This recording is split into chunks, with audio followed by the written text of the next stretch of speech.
Ianao ve efa nahatsikaritra an'ity? Ny mpianatry Jesosy tena andany fotoana betsaka niaraka taminy. Nahita azy nanasitrana ny marary sy nanangana ny maty izy ireo.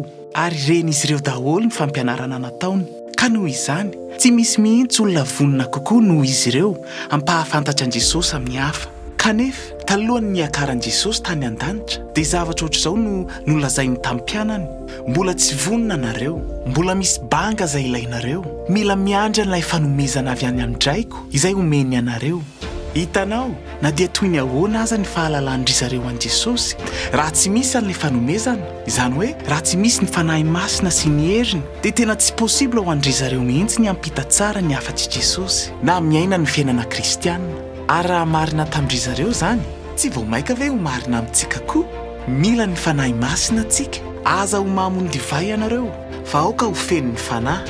Aza mihevitra fa afaka mandresy ianao amin'ny fiainana maha Kristianina raha tsy misy azy. Tsy afaka mandeha toy izay nandehanan'i Kristy ianao raha tsy misy azy. Ary tsy afaka mitaona olona ho ao amin'ny Kristy ianao raha tsy misy azy. Noho izany, miankina sy miraisa aminy isan'andro. Maneke azy ianao mba ahafahany miasa amin'ny alalanao.